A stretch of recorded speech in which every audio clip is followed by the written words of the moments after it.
Hello, everyone. Welcome to Living the Breakthrough T1D Stories, where we have conversations with people who break through the challenges of living with T1D to achieve whatever they want in life, both big and small.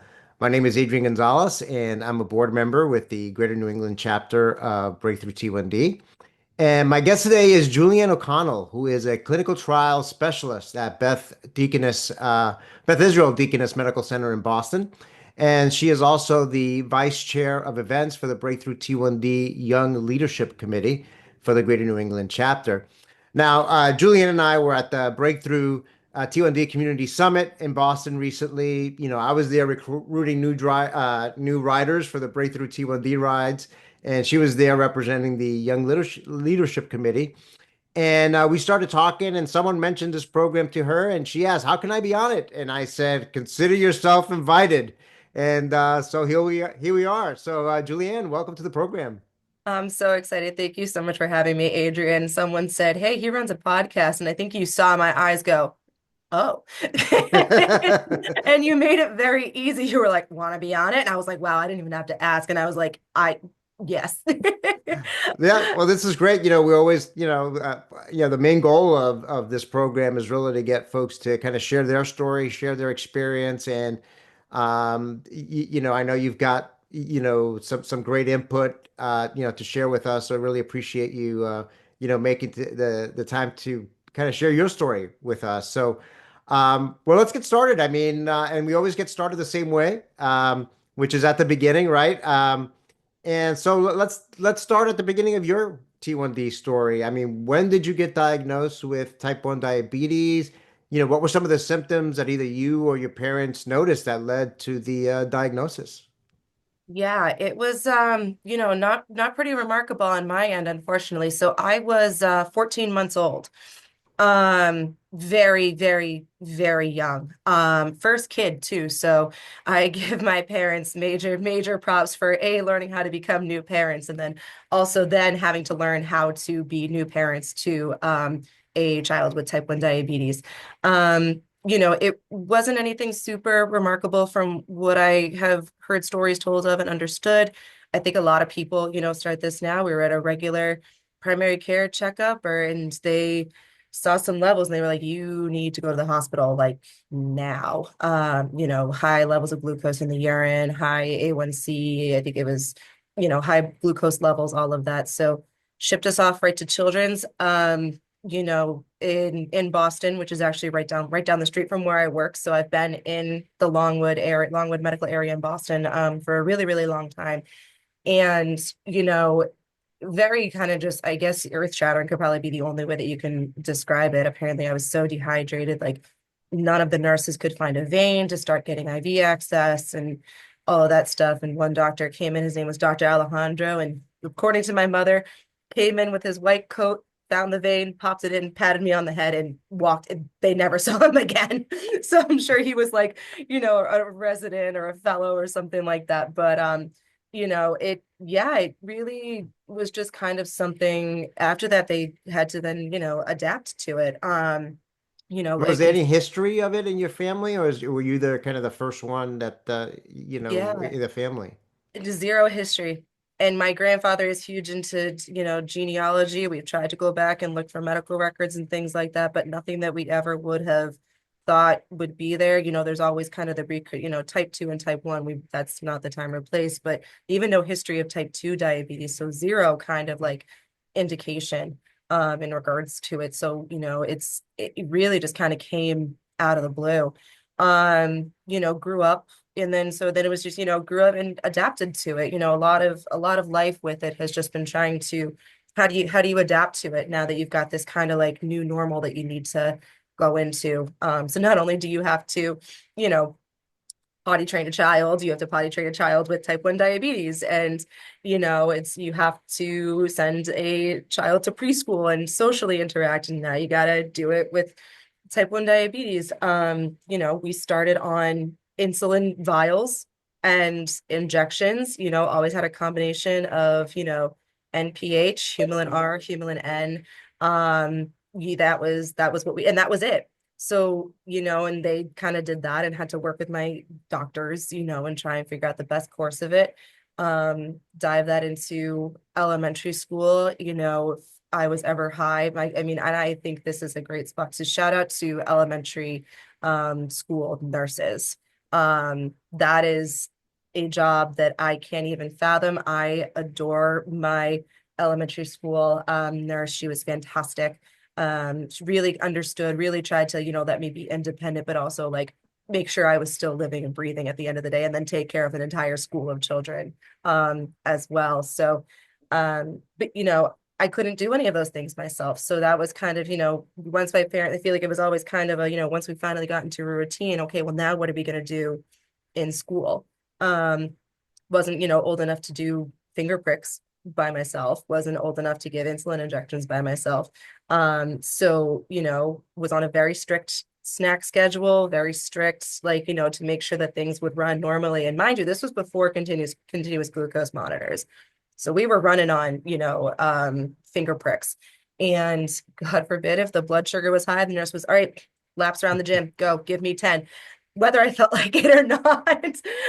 So it was definitely an adjustment. And I think that I can't even. There's brief things I'm trying to remember. Always like, hey, mom, my legs feel wobbly, or I don't feel well, and that's not just is my kid coming down with the flu. It's like, no, where is her blood sugar level at? My mom will tell you that there were times, she sees me. We had a long hallway growing up, and I was an early walker. I think I started walking at like 9 or 10 months, so this was even pre-diagnosis. And she kind of had a feeling something was up because there was one day where I was walking like into the wall, like a zigzag. So she's like, something's not right. So again, really is also a testament to parents of, how well you know your kid. Right. So she was kind of able to pick up on that. But it was really kind of crazy. But I'm still here, which is great. So we made it through. I'm sure I don't, you've got your own diagnosis story, and I always love hearing about other people's experiences, because it is something that I just don't remember. This has always been something that I've kind of had to adapt to deal with. So I can imagine, I know that you've shared with me, and you shared with the community that your daughter was diagnosed. And I know that that was probably definitely an adjustment for you guys. I'm Yeah. curious how you felt, and did you see any kind of symptoms, signs that there's something just not right, I guess is the appropriate word. Yeah, well, our daughter Hannah was diagnosed at age 11, so certainly much later than you were. So 14 months, obviously, you really have no memory of life without diabetes, because basically you've lived your entire life with it, Right. and your parents definitely had to, take primary responsibility, for your well-being, for many, many years.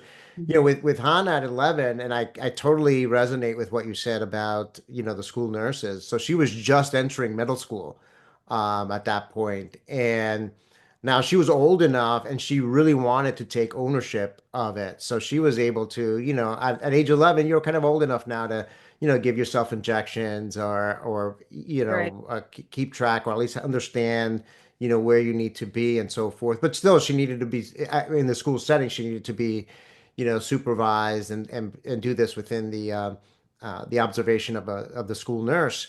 And she loved, just like you, she loved her nurses at the middle school. And it was probably one of our favorite times of the day when she had to go there to kind of give herself a bolus right before lunch, or if she was low, to go to the office. So I don't think she minded too much, whenever she was low or too high, and she had to go to the nurse's office, because they ended up developing a strong relationship, over that time. But I think I think that's the thing about this disease, right? Either you get diagnosed at your age, right, at 14 months or even younger. So this is like you've lived essentially your entire life with it and have no memory of that. Then you have folks like my daughter who, early teens, preteen, early teens, or so. And then we have folks that we had one of our guests here who was diagnosed at 30, right? So it's all different, time frames. But yeah, no matter what age, I mean, particularly for me and my wife, when our daughter was diagnosed, again, it was just, no history in our family either, no knowledge of what even type 1 diabetes was.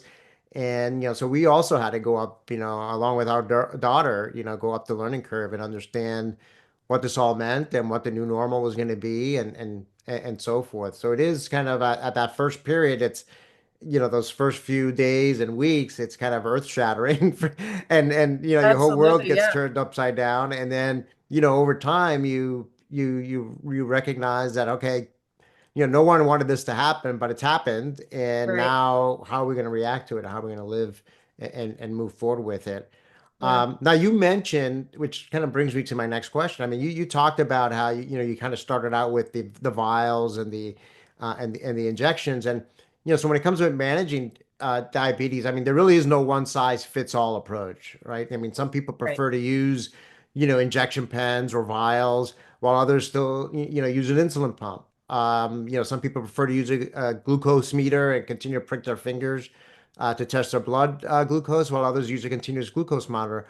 I mean, how do you currently manage your diabetes, and how has your approach changed, over the years, and and if so, why? Yeah, I think I mean, everyone talks about the technology that comes out, and a big thing that I always like to say, involved in especially with clinical research, you're trying to generalize the most individualistic disease. And you want to make, general ideas, especially in regards to symptoms. We know what low symptoms are like, shaky legs is one of them, hunger, things like that. And I remember going through the whole checklist with my nurse educator of like, what do you feel when you're high versus when you're low?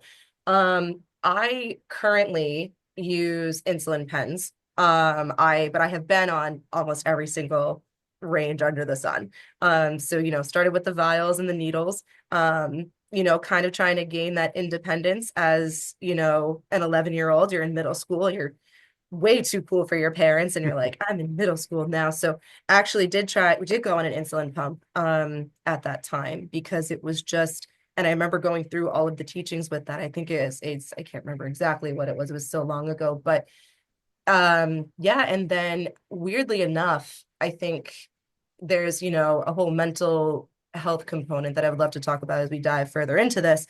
But really kind of being ready and letting the parents, release that control of watching their kid and watching their kid not only become a teenager, but now a teenager with diabetes. There can be some serious health repercussions if it's not taken care of. So weirdly enough, I think when I was on my insulin pump, I think I went too far into the independence. My A1Cs skyrocketed when I was on it. I was forgetting boluses all the time because it was just there. And it was almost like, aside from the fact that it was clipped onto your body, you really didn't know that it was there. And, I did not have any friends growing up. I was the only one, I think, in my town until at least sixth or seventh grade. So it wasn't super prominent. So well, we would go to the doctor's appointments and stuff, but that's really when I would focus on it because I just wanted to be a normal kid. So it probably wasn't until maybe my junior year of high school and I was just in tears because I could just not get my A1C like down. And I always kind of had this feeling that I was disappointing people if my A1C wasn't locked in, if my blood sugars were through the roof. Like, you go and you see it and you actually sit down and look at the numbers and you're just like, oh my God, and it wreaks all havoc on your brain. So that's when we actually switched back to insulin pens. And it was nice because it was an actual physical reminder that I needed to do that. And, it was CGMs, I think, had just started coming out, but again, I did not want yet another thing on my body. So, I had the insulin pump, and it's like now I got to put another thing. And mind you, this was when they were first coming out. I think it was the G4. I could be exaggerating. It was huge. And it wasn't necessarily like huge in length, but it stuck out. So there were always kinds of, the worries of getting hit on the door or someone, ripping it off by accident. I was a very competitive athlete growing up. That was kind of, I fell in love with sports and, my parents were like, you can be like any other kid. We just got to do it a little differently. So, you're strangling for the ball or you're going for a jump ball in basketball. And this actually happened. Someone ripped my insulin pump out as I was playing. And so now, not only that, I have to, now I'm not getting insulin in my body. I'm actively playing in a game right now. And it's like, okay, so now what? So it's all those things that you worry about when you're a kid that you really don't, you just don't want to deal with it, at least especially in the teenage years. And I think that that's, I'm hoping, a common trend that we see in the teenage years. That was at least my teenage experience. So I went strictly no tech for many, many years. I just regularly started using a continuous glucose monitor, I think 2 years ago. Um, my continuous glucose monitor journey is, um, it's a little crazy. I was, how do I relinquish now? So now transitioning from that period of parents relinquishing control of managing their kids' diabetes and counting the carbs and doing the insulin, you have to bring that over to the child in with diabetes. And now that child needs to learn how to balance all of that. And now they need to relinquish control to a device after they've been, taught and trained to know their body better. No way. And I would say that I was like, there is no way this tiny little machine knows my body better than me. And I definitely think there was some bias because I was very hesitant. Also made me seem like I couldn't do it on my own. Which is a wild concept in and of itself. Like you can't do diabetes alone. I think we've definitely learned that as we've gone on. But so it almost seemed like I was failing if I was using more technology. So I was adamant on not using it. But I finally, got it into my head that these were just tools to help me. So once I finally got that onto it, I started using a continuous glucose monitor regularly. I still listen to my body very well. I know that there's many people out there who have struggled with like hypoglycemia unawareness. 1,000% have dealt with that. So the CGM has actually helped me with that to kind of retrain my body to recognize my low symptoms because I think those can definitely change over a period of time too. Um, so the journey has been long and winding and it's not straight. And I know that that's common for just life in general. But I think using that's kind of how I have found my peace. So I do use my continuous glucose monitor. Yes, it can be off. It's not always 110% accurate. And I mean off by like 100 points off, which is kind of nutty. Yes, it does typically happen within the first like 2 to 3 days, which I know is like the body and the algorithm trying to reconnect itself. And I know it's not always going to be perfect because, as everyone knows, it doesn't sit in the blood. It sits in the interstitial tissue. So with that said, if I am feeling off because I know my symptoms for whether it's high or low, and my Dexcom doesn't seem like it's right, I will do a finger stick and I will calibrate my Dexcom at least once or twice a day, sometimes 3 times. But I was trained, get up, finger stick, middle of the day at school, finger sticks. Go throughout the day. Anytime you get behind the wheel of a car was always, as driving is a whole component too, that growing up was crazy. So someone who's grown up with almost the bare bones, like minimum of technology, it's it is incredibly helpful and it does take some of like the mental load off of what I think is part of diabetes. But I have never been able to completely fully rely on it. And I'm kind of grateful for that because it just helps me stay in tune with my body and what I know. So Yeah, it's I been think a journey for Yeah, no, sure. I think that that's a great point too, because I think that one of the dangers with technology is that you can become so overly dependent on it um, that if you haven't practiced those basic skills of testing your blood, multiple times a day, or even just having syringes with you and a vial with you in case your pump fails, Mhm. um, y- y- you know, because the pump will fail, right? At some point, you're Absolutely. going to have a Yeah. situation where, it's going to fail or it's going to get ripped off of you, Mhm. playing sports, or something's going to happen. And you're going to have to go back to quote unquote manual mode, if you will, or back to, Yeah. non-technology mode. And if you haven't done it in a while or you really never did it, then you kind of lose that practice. You lose that knowledge. My daughter's case, I know she did, she started off with pens.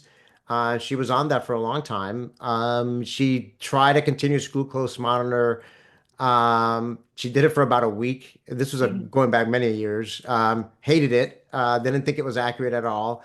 Was much like you said, I know my body better. I know that the blood stick is going to be the most accurate. And she didn't want to use a continuous glucose monitor. But then eventually, she's also an athlete. Eventually, she went on the Omnipod, and then ultimately she did give the continuous glucose monitor, another try, and now she's on the kind of the closed loop system. But I think your story is very similar, even to her, right? You go through a journey at different stages in life, depending on, whether you're a little kid versus now you're playing sports. That might be a different phase, or hey, you know what?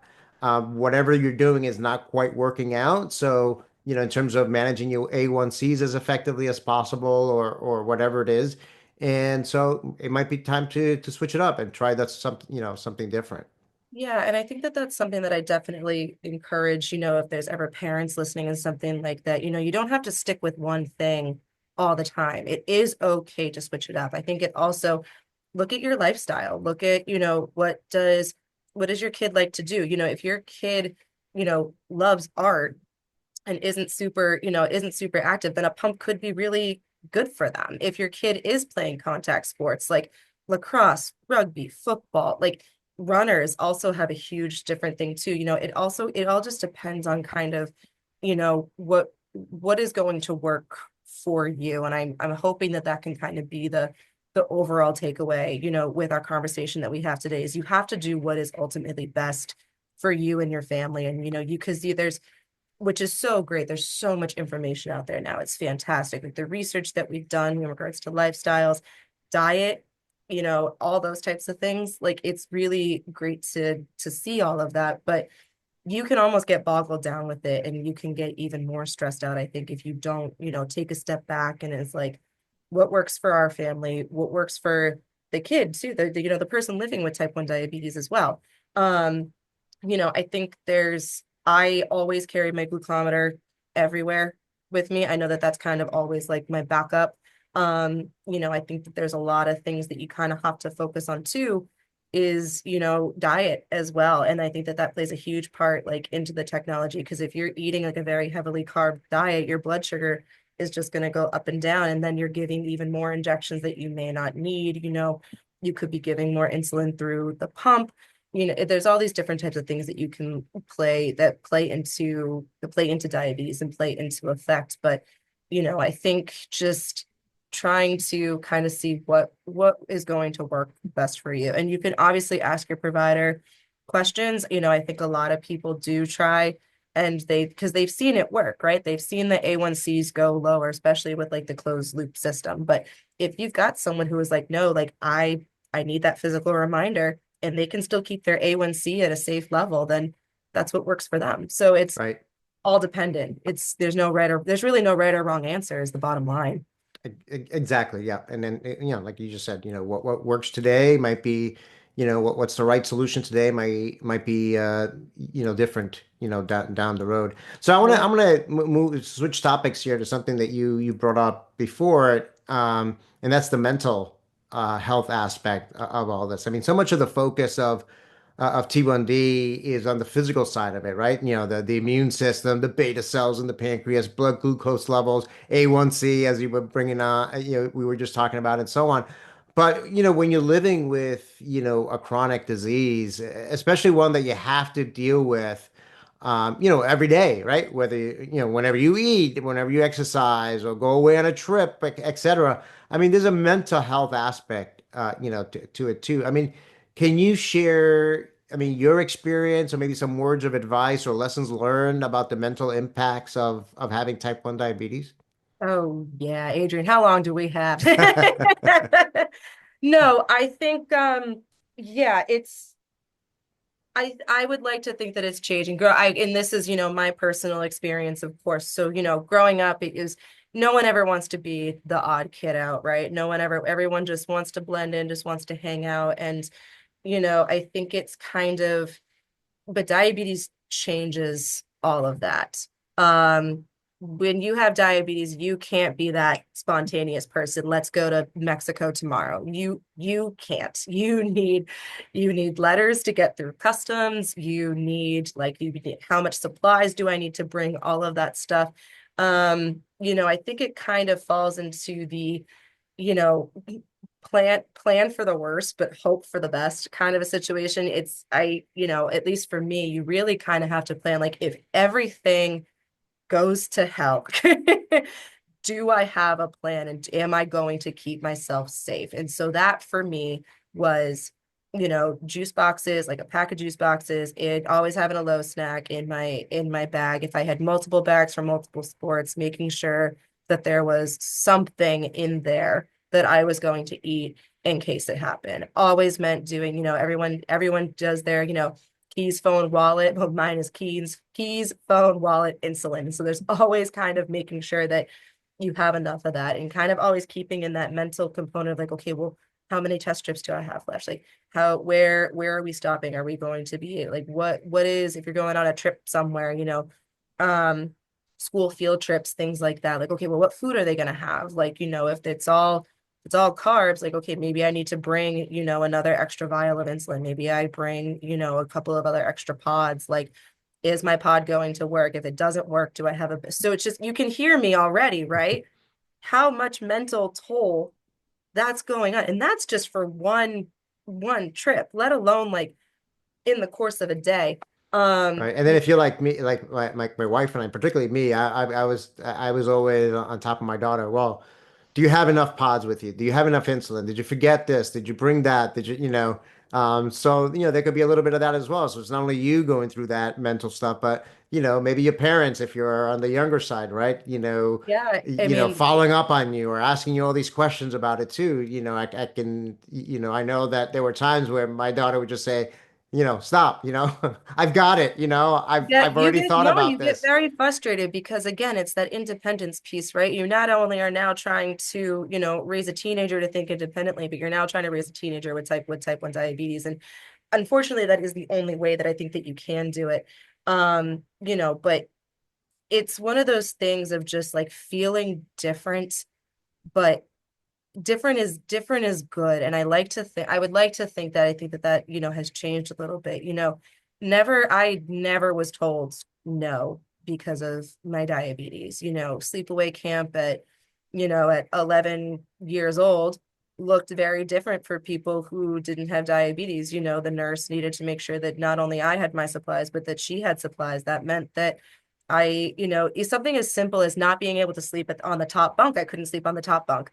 I had to sleep on the bunk next to the door so that she didn't disrupt everybody in case I did have, a low blood sugar. And yeah, it meant that, the teacher was waking me up in the middle of the night to do a blood sugar check because she didn't know about it. And then it was, kind of, okay, well, my blood sugar is 90, but, again, before CGMs, is it 90 and dropping? Is it 90 and steady? Is it 90 and increasing? So, it's all of those different types of things where you just don't want to feel that way. But I think that if we can keep reframing the story that different doesn't mean bad, then that's like also another big takeaway that I want people to understand. And I also, parents of children who have type 1 diabetes, they can do anything. And, I think that's where the technology part plays into it. But I studied abroad in Ireland and I traveled to all the different countries, and it was absolutely incredible. Now, that meant, yes, I had to pack 4 months worth of supplies. I'm 95% certain, if I can remember correctly, I had a checked bag just dedicated to diabetes supplies. But it was because healthcare is different everywhere. And, I wanted to make sure that I had enough. Worst case scenario, stuff could have gotten shipped, but then you're dealing with customs and whatever. So it's those additional steps that people need to think about. And I think that, something that is also super important is finding out when you are willing to accept that you are different and seeing that as a positive, as a superpower. And, it seems kind of dramatic, but at the same time, it makes you super, people wouldn't think about these things. You can definitely say as a diabetic, you have extreme attention to detail and you are always prepared. Those are just things that have to learn very quickly. And I think once that those things are accepted and you've accepted this is something I'm going to have and this is what I'm going to do, then you can start kind of, building that community. I think that, that was kind of one of my biggest regrets is I really never went to any kind of diabetes camp because it was just part of life. It was just, what we had. But I did eventually find my community, through Breakthrough T1D, through the Joslin Diabetes Center, and I finally, started finding diabetics everywhere, and they're not difficult to find, especially with the continuous glucose monitors nowadays. But it's always fun when you're out at dinner and you just kind of raise your arm up, and then everyone goes, "Yeah." So it's one of those things that it's just, it's so much, and I just never want people to think that you are you know, bad at diabetes, that, you can't ask for help. Like, I think that's also my other big thing too, is like, making sure that even if you don't have people who do have diabetes who just get it, people who are willing to help you. What do you need? What can I get you? If I forgot my snacks, do you have something I can grab right now? No, but let me go get you like a Gatorade or something. Because if you're having like a low episode, like you sometimes can't walk. So having the people who are like, yeah, we got you. We know this is something you have, but we're gonna also just treat you like any other person too, and just the kind of acknowledging that that's there. I think it can be really, diabetes can be anxiety producing, and you can kind of get into those states. There are days, oh my God, Adrian, I want to scream into a pillow, and I'm just like, why is this happening to me? Like, there's always just, and those days are going to happen, and I'll be very candid about that. But you kind of, I think it's important to allow yourself to feel those emotions too, and especially for the parents who may be dealing with a new diagnosis, or you're that person who's had it for over 30 years, and you're just like, I am just like burnt out. Diabetes burnout is huge. From you can see all the mental decisions that you have to make. It's just always this additional piece. Um, but Right. we can do it. And it's really great because I remember that one of my childhood best friends, we were in every single class together growing up in elementary school. And, we stayed in touch throughout middle school and high school. And he writes in my high school yearbook, he goes, can't believe we've been through it all together. He goes, I'm going to find a cure for diabetes. And that was his goal when he graduated high school. Can I tell you what he does now? He's currently an engineer at Vertex working on a cure for diabetes, which is Wow. kind of crazy. So you're not alone with the diabetes. It can certainly seem that way. Some days you just feel like your brain is just clogged, for a better word. But Yeah. the clouds will clear. It will be okay. You just kind of got to take everything one day at a time. Yeah. I always say, it's always so hard. It's hard enough, growing up, right? The teenage Yeah. years, high school years, right? I mean, there's movies made about, all the challenges in the high school years as an example, and then college, and of course, being a young adult as well, right? You're just starting your career and maybe starting relationships and so forth. And it's just hard enough without having this extra thing to think about and worry about, and that not only affects you physically but also mentally as well.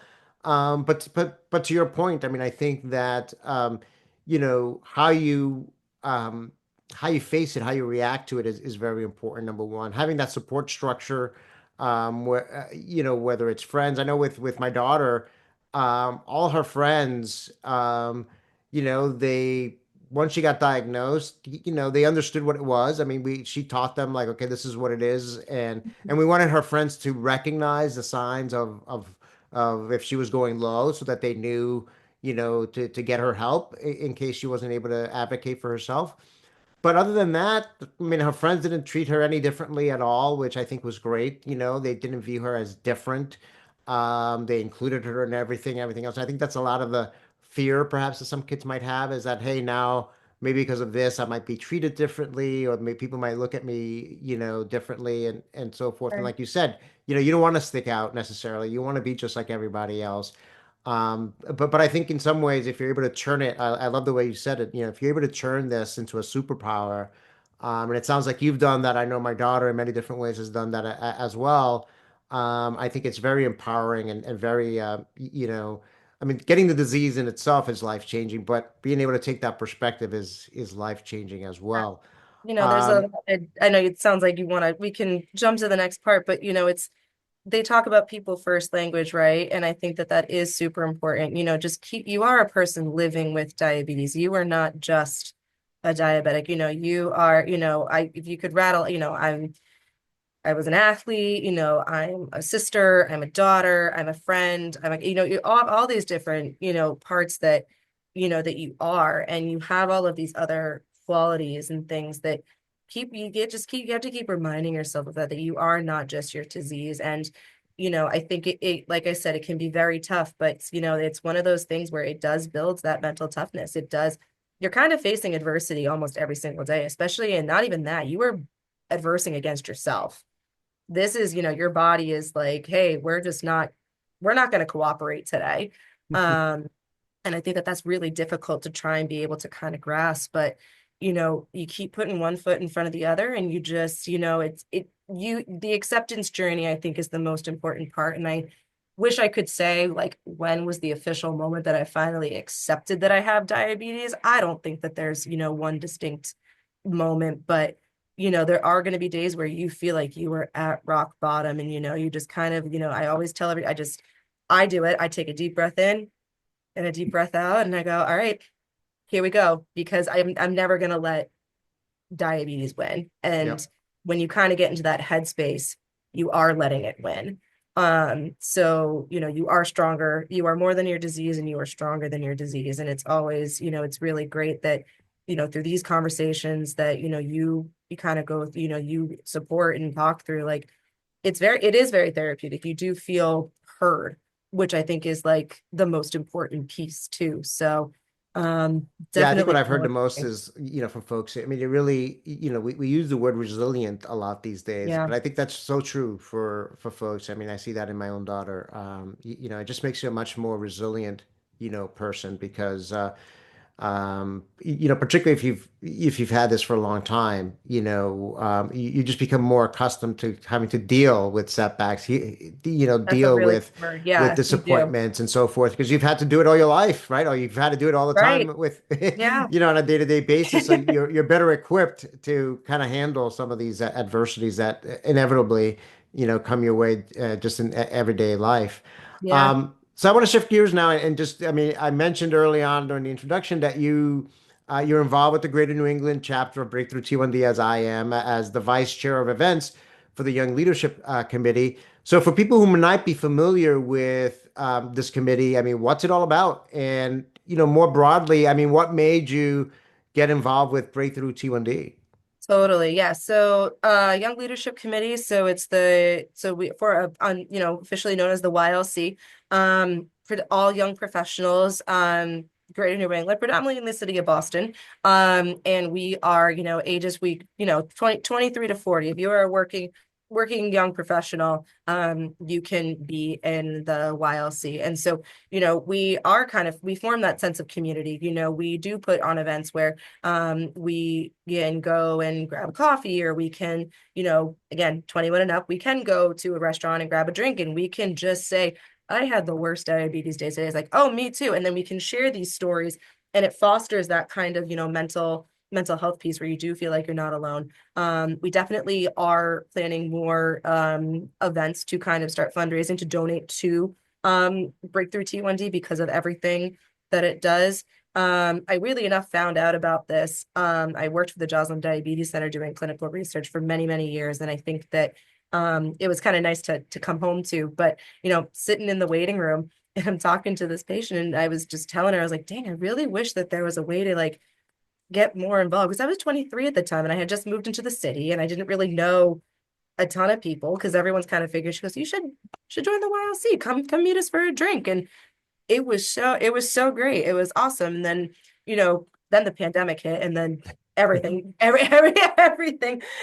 went to the wayside. So, finally, once all that came back, they started hosting events again. And that's when I was trying to, like, this is really great, but I really want to be more involved. I think there's a lot more that we can do. So, kind of, applied, and they accepted me as the vice chair. So I'm learning from a lot of really cool people, getting to hear a lot of different T1D Stories in regards to that.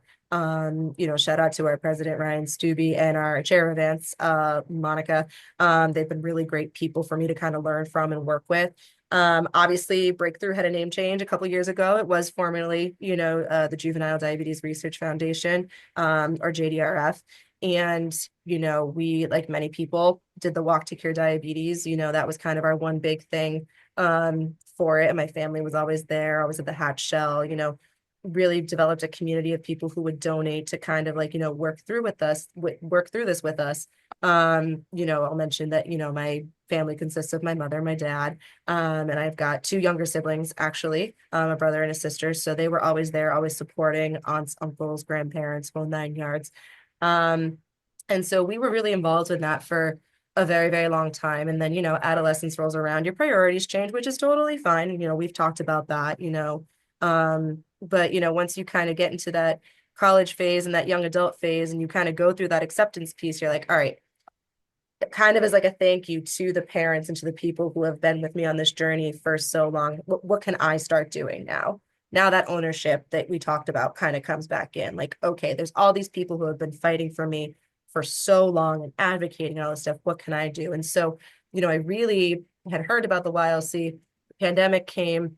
And then when I hit my 26th year of having diabetes, I was like, we got to do something.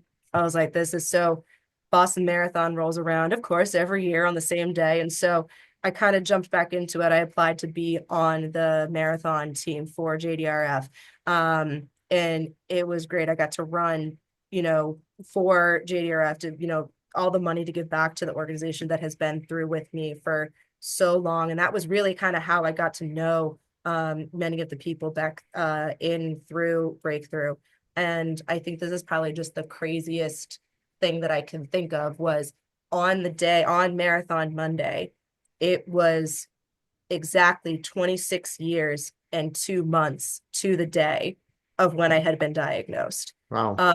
So I got to run 26.2 for 26.2, which was a huge milestone for me. Of course, like running a marathon is just absolutely, crazy in and of itself, but to be able to run for an organization who has truly not stopped, like, is always trying to, look for a cure, always putting on community events, like the amount of growth that I have seen, when we got to talk about this at the summit, I think like, oh my God, I wish that half that stuff had been there when I was growing up, because I think that, when we talk about technology, what we're doing right now, you know, I don't think webcams existed. I wasn't on webcams. I don't, so it's really great to see people being able to connect from all over with these technology pieces. And so, running the marathon was really like, this is it. I was like, I can't give this up. I was like, this is everything that I needed. And so that's kind of how we came back into Breakthrough.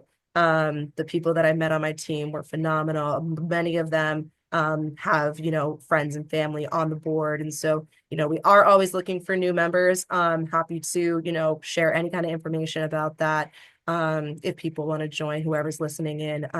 We're a really fun group of people. We're really trying to do a lot this year. We're really excited to kind of jump back into things. But yeah, the Breakthrough T1D/JDRF journey has been near and dear to my heart. And, I think it's kind of like I said, it's that ownership piece. Now I finally feel it's like, all right, I've got it. I'm in. What can I keep doing now as an adult to kind of give back, to thank all those people for continuously donating, for continuously supporting. It's a really great group. It's a great organization, as you obviously, as you know. So it's just, there's no other words I can say. I'm going to start crying, but Well, I'll definitely, I know I got the ball rolling on getting my daughter introduced to you, and yeah, hopefully she'll get involved as well as she learns more. And wow, marathon, that's phenomenal. I mean, I think thank you. what better way, you were talking about how, obviously type 1 diabetes doesn't stop you or prevent you from doing anything. I think, doing a marathon is kind of a physical manifestation of that, right? If you can run a marathon, again, another example of something that in and of itself, running a marathon and training for it and all the time and commitment and ups and downs that go along with just being able to run 26.2 miles is hard enough without type 1 diabetes now, right? Now you have to Crazy. manage your highs or lows during the run and practice sessions and everything else, and to be able to do that, Yeah. successfully is It's really, it's yeah, great. that was, I think, that was probably my pivotal moment too. That's kind of, I think when I really locked in, it was like, okay, because, it's like you said, marathon training is, if anybody has ever run any kind of marathon, ultra, what are they called? Spartan races, like they're demanding, mentally, physically, emotionally. But you are now needing to making sure that your blood sugar is at a good point before you go on your 20-mile run. What did I eat? How much insulin do I take? And sometimes you just can't control it. You're trying to control something that is just almost uncontrollable. And but that was really, it was great for me to, I think I learned more about my diabetes and about my body, and really tapped into the technology piece because it was really great to kind of be able to use that, and then also learn my body better, which was great. So Right. um but yeah, you truly can do anything. Never let anybody tell you that you cannot. um it's I'm kind of living proof of that, which Yeah, I think a lot that of people are. But that's awesome. Well, so as a way to wrap up, then let's end with the question that we always, ask, our guests, and that is, looking ahead to the future, right? And in a future that we all can't wait for. I mean, we've been talking about breakthrough T1D. Obviously, the vision is to create a world without type 1 diabetes. I mean, what would a world without T1D mean to you, Julianne? oh man, I think I'd have my kind of own like shock. Like it'd be like kind of getting, it's like you're getting undiagnosed with diabetes. I think I would have the same amount of shock as someone who got diagnosed with diabetes later in life would be. I mean, oh my God, I don't even know if I could wrap my head around it. I think it would be incredible. I think it's just, it's always been like so close for the years that we've been working on, so we've made so much progress. I really don't know if I could fully wrap my brain, or never having to prick my finger again, never having to do, a CGM insertion, never, all of those things that you kind of have to get used to, like as a diabetic. And, all of the half the mental toll that I don't need to think about would be, oh my gosh, I think I would sleep. I think I'd sleep a little bit better at night for sure. You know, it, and I even knew you were going to ask this question too, but I just really don't. I just think of all of, the little kids and anybody who kind of has had their world kind of turned around, like how great it would be to be able to go back to, the normal that you had. But I think kind of, to steal, like I talked about the pandemic briefly, but it would definitely be a new normal for me. I really think I would not know how to, I'd be like, this is just what people do. Like, you know what I mean? Like, I mean, people can eat a cheeseburger or eat Chinese food or eat pizza, and they don't have to count the carbs or give a little bit of a boost later, because all of the different things that you kind of have to worry about. I mean, oh my God, that would be crazy. I think at the same time, like the amount of people that have come into my life, because of diabetes is phenomenal. So I hope that, we all can eventually, not have this to bond over, but that we can still maintain our bond too. And I know that wasn't really a clear-cut answer, but I really like No, I think I it's don't I honestly don't know. I haven't known anything else. So to be able to adjust to that, and like that would just be it would be crazy. It would right. be I mean, I love the way the first thing you said was, gosh, to get undiagnosed with type 1 diabetes. I hadn't heard it phrased quite that way, yeah. but it would be, especially because this is the way you've lived your life. I mean, you got diagnosed at 14 months. So again, you don't know anything other than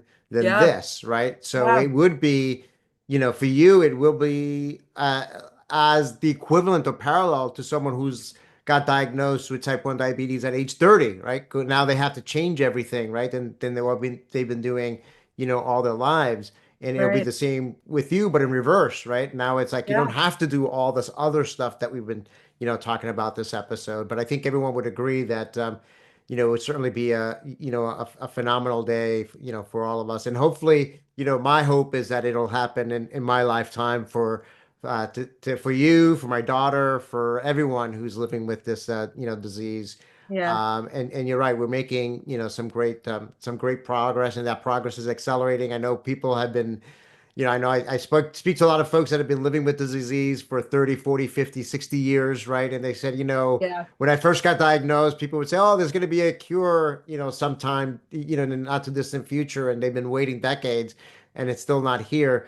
But I think today, because of the advancements in technology, all the work that, organizations like Breakthrough T1D is doing and the partners it supports and so forth, definitely, I can say that in the 11 years that I've been involved, excuse me, the 14 years since my daughter got Yeah. diagnosed, Hmm. I've seen, exponential improvement and change Yeah. in what's available out there.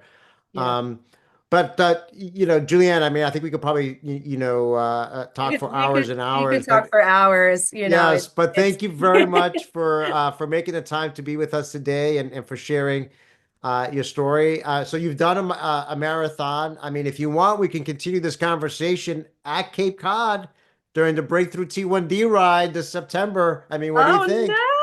Yeah, be a good that's there's always something that's going on, and I can't thank you enough for all the work that you do with with the rides, and all of this, everything that Breakthrough does. I can't, as a researcher, someone who probably never would even have gone into healthcare honestly without her diabetes diagnosis, like I think about that regularly. When I really started my journey through careers, like I knew I wanted to, like my first job out of college was working at the Jaws and Diabetes Center. I was like, oh, I'm coming home. Like it was a really great opportunity. I can't stress, I know there's a lot going on, but I cannot stress, please keep, the research needs to stay alive. There's no other way that we're going to be able to, find anything new or create new advancements if we don't have the research. All the clinical care that we know and receive and the knowledge that we have comes from people who are doing the research in the labs. So, there's artificial pancreases are in play, there's all these different types of things. And I think, if there's, to kind of sum it up, if there's, I hope there's a cure. I really, really do. But I know that there's, again, like we said, we're close. We're close. We definitely are. Every day we are getting one step closer. And I know that that can seem cliche to some people, but, you know, if we can even make treatment or, management as easy as possible, I will even consider that a win as well. The ultimate goal obviously is a cure, but if we can keep finding ways to almost just to lift off that mental health, that mental burden that I think a lot of people deal with, which is great with what Breakthrough T1D does. So I'm not as talented on a bike as I am running. So we'll see I about don't that. know. But you never know. I'll take that as a maybe, but I think you highlighted Definitely some a great maybe. points there that it's not, there's a lot of great work being done, not only in finding a cure, but also in preventing onset or delaying onset, and also obviously Huge, in huge, huge. managing, the disease on a day-to-day basis. So a lot of advancements on all Get those involved in your fronts. clinical trials, keep looking, keep asking. A bunch of institutions always are always having them. There's always, new grants coming in and stuff like that. So we're trying. We need you, trust me. We can't get any clinical, this is my my career work coming out now, but we can't get anywhere without you. So if you're listening, definitely see if there's any kind of clinical trial that you can get involved in, because more info we get, the closer we are. So Absolutely. Absolutely. Well, again, thank you, Julianne. I want to thank those of you that joined us today. So if you enjoyed this episode, please share it with your family and friends. And if you're living the breakthrough with type 1 diabetes and want to share your story, feel free to contact me and maybe you can be our next guest on Living the Breakthrough. Thank you very much and look forward to seeing you in a future episode. Goodbye.